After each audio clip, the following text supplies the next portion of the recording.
forgot to mention about, can you tell us the problems with the Old Testament? Why the Old Testament books like the book of Genesis, Exodus, and, the Kings and all that, the patriarchal stories, and the David and Solomon story, and why the Old Testament in general is not historically reliable, and things like that. Because fundamentalists will say, yeah, there's archaeological diggings proving the Old Testament, so,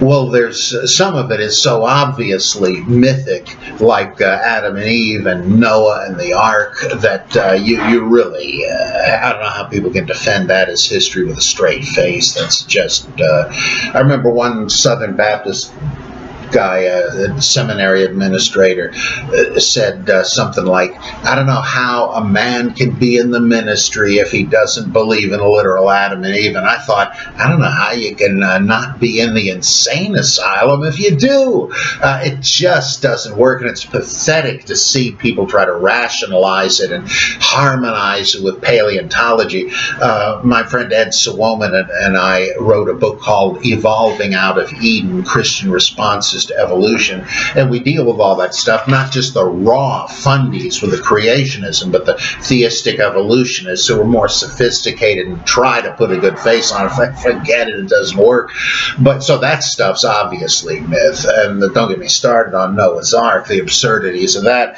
But of course, a lot of the Old Testament is not like that, and it's apparent history with Joshua and David. I mean, people have visions of God, but of course people still do, whatever it is. Hallucinations, I don't know, but that's not implausible.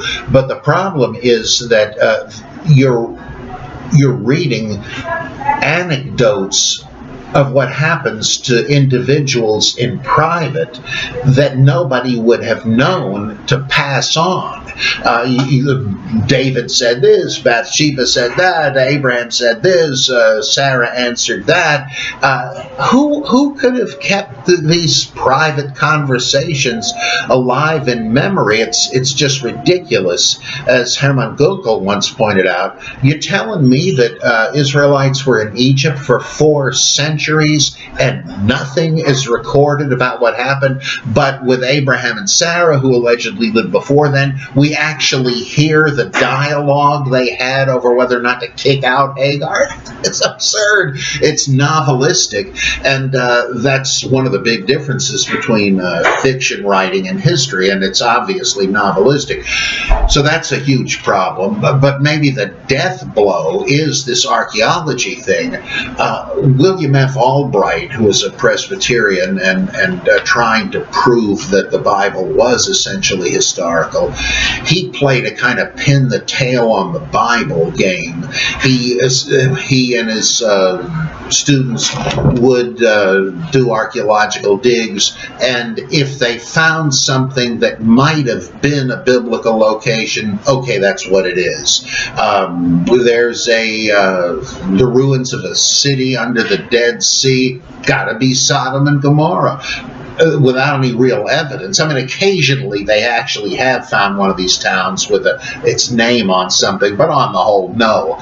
And they just, this ought to be this ought to be that. Like Constantine's mother sending people to the Holy Land to find the true tomb of Jesus, the true cross, and all this stuff. How could you possibly tell after 300 years? Oh, they couldn't, and they didn't. They just, here's a tomb, I guess this was it. And that's why there's more than one Golgotha, more than one tomb and all that. That's what Albright was essentially doing, and that's why apologists felt entitled to say the Bible's historicity had been vindicated by archaeology, but it hadn't.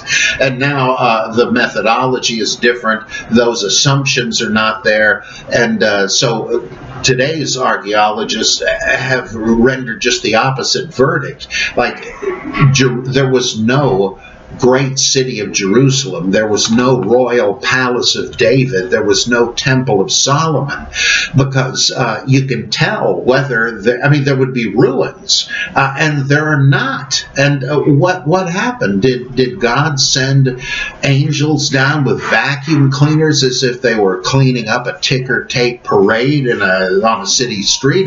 It's just ridiculous. There can't have been such a thing. There was no no exodus because we have the technology through infrared detection to uncover old caravan routes through the Sinai Desert, but there is no sign of an exodus from Egypt, no matter which hypothetical route you pick.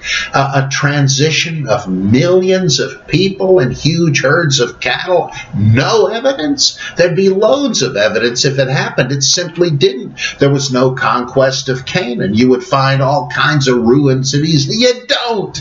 It just didn't happen. And so archaeology has put Christians in the same boat it has Mormons, because there are all kinds of statements about Nephite and Lamanite cities and armor and so on.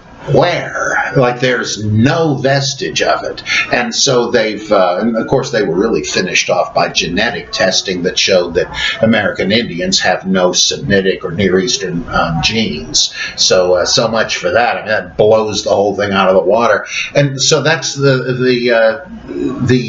like Solomon may have been based on Alexander the Great. He has a great empire. He dies, and it's divided into more than one kingdom after he does. Who knows? But it looks like the Old Testament may be written much, much later than we thought, in maybe not just a century before the New Testament. It's shocking, the re-examinations that are going on. So there's no way.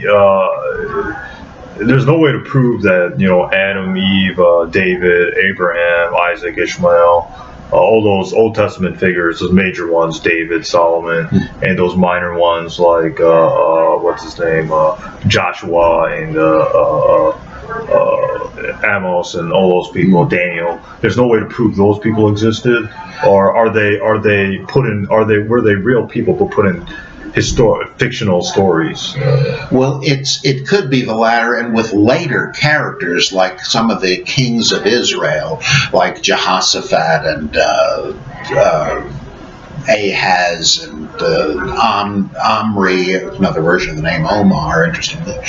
These guys do seem to have existed, and they did have a kingdom called Israel. There are extra biblical monuments that show that, but these great heroes and culture heroes and founders and all that,